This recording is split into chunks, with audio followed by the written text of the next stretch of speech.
जूरिश classes में आप सबों का बहुत बहुत स्वागत है। आज का टॉपिक है भारतीय संविधान की ऐतिहासिक पृष्ठभूमि। भारतीय संविधान की ऐतिहासिक पृष्ठभूमि को दो भागों में बांटा गया है। एक कंपनी का शासन और दूसरा है ताज का शासन। कंपनी का शासन 1600 से लेकर के 1858, जबकि ताज का शासन 1858 से लेकर 1947 तक का है। कंपनी का शासन को हम पूर्व में देख चुके हैं। आज हम ताज का शासन देखेंगे। ताज का शासन में भारत शासन अधिनियम जो कि 1858 का है, या जिसे कि भारत सरकार अधिनियम कहा जाता है, उसे भी हम देख चुके हैं। आज हम भारतीय परिषद अधिनियम 1861 से देखेंगे। भारतीय परिषद अधिनियम 1858 के भारत शासन अधिनियम या भारत सरकार अधिनियम में वर्णित त्रुटियों को दूर करने के लिए भारतीय परिषद अधिनियम 1861 पारित किया गया।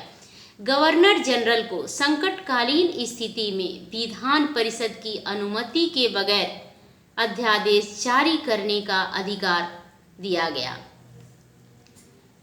भारतीय परिषद अधिनियम के द्वारा कानून बनाने की प्रक्रिया में भारतीयों को शामिल किया जाने लगा। यही भारतीय परिषद अधिनियम 1861 के बाद, यानी जब पारित हुआ भारतीय परिषद अधिनियम 1861, उसके बाद भारतीयों को कानून बनाने की प्रक्रिया में शामिल किया जाने लगा। 1862 में लॉर्ड कैनिंग 3 भारतीय, बनारस के राजा, पाटियाला के महाराजा और सर दिनकर राव को विधान परिषद में मनोनीत किया। 1773 के रेगुलेटिंग एक्ट के द्वारा जो केंद्रीकरण की शुरुआत की गई थी, उसके स्थान पर विकेंद्रीकरण की नीति अपनाई गई। 28 अप्रैल 1876 को एक घोषणा द्वारा महारानी विक्टोरिया को भारत का सम्राज्ञी घोषित किया गया। 1885 में सर A.O. ह्यूम द्वारा अखिल भारतीय कांग्रेस की स्थापना की गई। ये क्वेश्चन पूछा जाता है कि अखिल भारतीय कांग्रेस की स्थापना किसके द्वारा की गई, तो उसका आंसर होगा A.O. ह्यूम।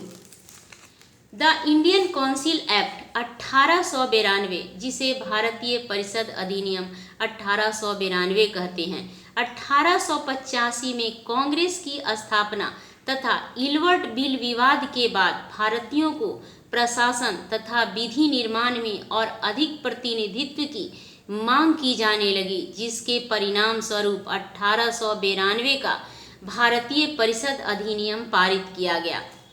भारतीय परिषद अधिनियम द्वारा भारतीय सदस्यों को बजट पर बहस करने और 6 दिन पूर्व नोटिस पर कार्यपालिका से प्रश्न पूछने का अधिकार दिया गया।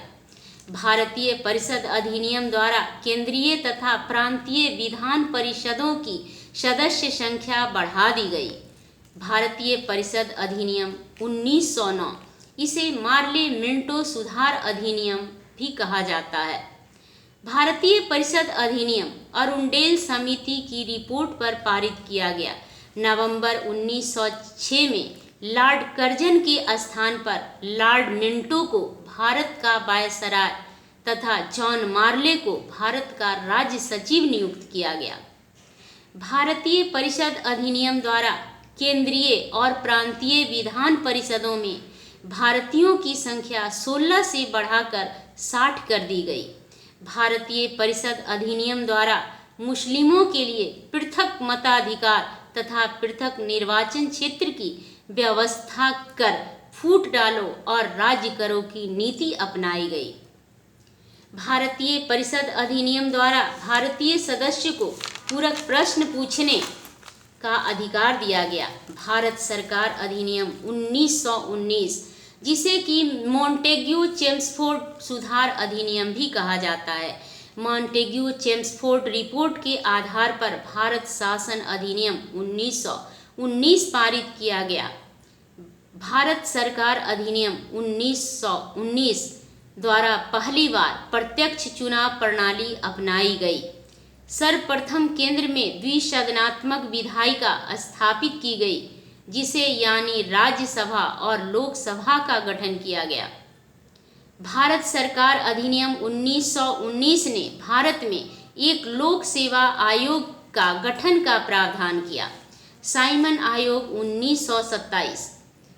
इसी समय महात्मा गांधी राजनीति में आए और असहयोग आंदोलन प्रारंभ हो गया और पूर्ण स्वतंत्रता की मांग की जाने लगी।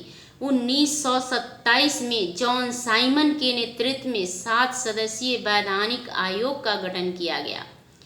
साइमन आयोग की रिपोर्ट सेलेक्ट कमेटी को सौंप दिया गया। सेलेक्ट कमेटी के सुझाव पर ब्रिटिश संसद में एक विधेयक लाया गया, जिसे अनुमति प्रदान कर भारत सरकार अधिनियम 1935 बनाया गया। भारत सरकार अधिनियम 1935 संवैधानिक प्रस्तावों में यह अंतिम तथा सबसे बड़ा और जटिल दस्तावेज था। इसमें कुल 321 अनुच्छेद, 10 अनुसूचियां और 14 भाग थे। भारत सरकार अधिनियम 1935 की विशेषता संघात्मक सरकार की स्थापना करना तथा अखिल भारतीय संघ की स्थापना करना था। भारत सरकार अधिनियम 1935 के अनुसार 11 ब्रिटिश प्रांतों, 6 कमिश्नरियों तथा देशी रियासतों से मिलकर अखिल भारतीय संघ की स्थापना होना था। केंद्र और प्रांतों में शक्तियों का विभाजन 3 सूचियों में, संघ सूची 59 विषय, प्रांतीय सूची 54 विषय, समवर्ती सूची 36 विषय। 1937 में प्रांतीय चुनाव हुआ, जिसमें कांग्रेस बहुमत से सफलता प्राप्त किया। 1939 में कांग्रेस मंत्रिमंडल ने सामूहिक त्यागपत्र दे दिया। कांग्रेस मंत्रिमंडल के त्यागपत्र से उत्पन्न संवैधानिक संकट तथा युद्ध में सहयोग की आवश्यकता हेतु 8 अगस्त 1990 को ब्रिटिश सरकार ने लॉर्ड लिथगो के माध्यम से 8 अगस्त 1940 को एक प्रस्ताव प्रस्तुत किया, जिसे अगस्त प्रस्ताव कहा जाता है। अगस्त प्रस्ताव के विरोध में व्यक्तिगत सत्याग्रह आंदोलन प्रारंभ हुआ। 17 अक्टूबर 1940 को पवनार आश्रम, महाराष्ट्र से सत्याग्रह आंदोलन शुरू हुआ। इसके प्रथम सत्याग्रही आचार्य विनोबा भावे और दूसरे सत्याग्रही जवाहरलाल नेहरू थे। Cripps mission 1942। ब्रिटिश सरकार को विश्वास हो गया कि भारतीयों की मांगों को अधिक दिनों तक उपेक्षा नहीं की जा सकती है। अमेरिका, ऑस्ट्रेलिया, चीन ने भारत को स्वतंत्र करने के लिए ब्रिटेन पर दबाव डाला। तब ब्रिटिश प्रधानमंत्री विंस्टन चर्चिल ने सर स्टेफर्ड क्रिप्स के नेतृत्व में एक दूत मंडल भारत भेजा, जो क्रिप्स मिशन के नाम से जाना गया। सर क्रिप्स के प्रस्ताव के आधारों पर ब्रिटिश सरकार ने भारत के बारे में निम्नलिखित सुधारों की घोषणा की। पहला, युद्ध समाप्ति के उपरांत एक निर्वाचित संविधान सभा की स्थापना की जाएगी, जो भारत के लिए नया संविधान बनाएगी। नए संविधान के निर्माण तक भारत की रक्षा का दायित्व ब्रिटिश सरकार पर होगा। भारत छोड़ो आंदोलन 1942। क्रिप्स मिशन की विफलता के बाद कांग्रेस को विश्वास हो गया कि ब्रिटिश सरकार से किसी प्रकार का आशा करना व्यर्थ है। 14 जुलाई 1942 को वर्धा में कांग्रेस कार्य समिति की बैठक में अंग्रेजों भारत छोड़ो का प्रस्ताव किया। भारत छोड़ो आंदोलन की शुरुआत 9 अगस्त 1942 को हुई। इसे अगस्त क्रांति भी कहा जाता है। भारत छोड़ो आंदोलन में गांधी जी ने करो या मरो, डू एंड डाई का नारा दिया था। वेवेल योजना 8 अक्टूबर 1943 में लॉर्ड लिथगो के स्थान पर लॉर्ड बेवल को भारत का वायसराय बनाया गया। बेवल ने भारत में अनुकूल वातावरण तैयार करने के लिए एक विस्तृत योजना 14 जून 1945 को प्रस्तुत किया, जिसे बेवल योजना कहा जाता है। केंद्र में नई कार्यकारिणी परिषद का गठन किया गया। भारत छोड़ो आंदोलन के दौरान निरुद्ध सभी नेताओं को रिहा किया जाएगा और शिमला में एक सर्वदलीय सम्मेलन बुलाया जाएगा। शिमला सम्मेलन 25 जून से 14 जुलाई 1945 को शिमला में एक सम्मेलन बुलाया गया। शिमला सम्मेलन भी विफल रहा क्योंकि सम्मेलन में कांग्रेस अखंड भारत की मांग कर रही थी और मुस्लिम लीग पाकिस्तान का, इसीलिए शिमला समझौता यानी शिमला सम्मेलन जो है विफल रहा। 1946 कैबिनेट मिशन। 14 मार्च 1946 को प्रधानमंत्री एटली ने हाउस ऑफ कॉमन में यह घोषणा किया कि भारतीयों को स्वतंत्र होने का अधिकार है।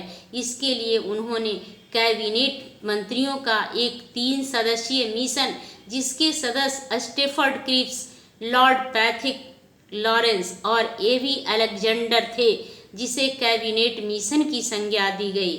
1946 में ही भारत भेजा गया, जिसे कैबिनेट मिशन भारत में अंतरिम सरकार की स्थापना तथा संविधान सभा के गठन एवं संविधान निर्माण हेतु योजना प्रस्तुत किया। अंतरिम सरकार का गठन 1946 कैबिनेट मिशन योजना के तहत 1 अगस्त 1946 को लॉर्ड बेवल ने कांग्रेस अध्यक्ष जवाहरलाल नेहरू को अंतरिम सरकार का गठन करने के लिए निमंत्रण दिया। 24 अगस्त 1946 को प्रथम आंतरिक सरकार की घोषणा की गई। ये क्वेश्चन यूपीपीसीएस में पूछा गया है कि प्रथम आंतरिक राष्ट्रीय सरकार की घोषणा कब की गई, तो इसका आंसर होगा 24 अगस्त 1946। 2 सितंबर 1946 को जवाहरलाल नेहरू के नेतृत्व में अंतरिम सरकार की गठन की गई। संविधान सभा का गठन। Thank you. हम संविधान सभा का गठन इसके बाद देखेंगे।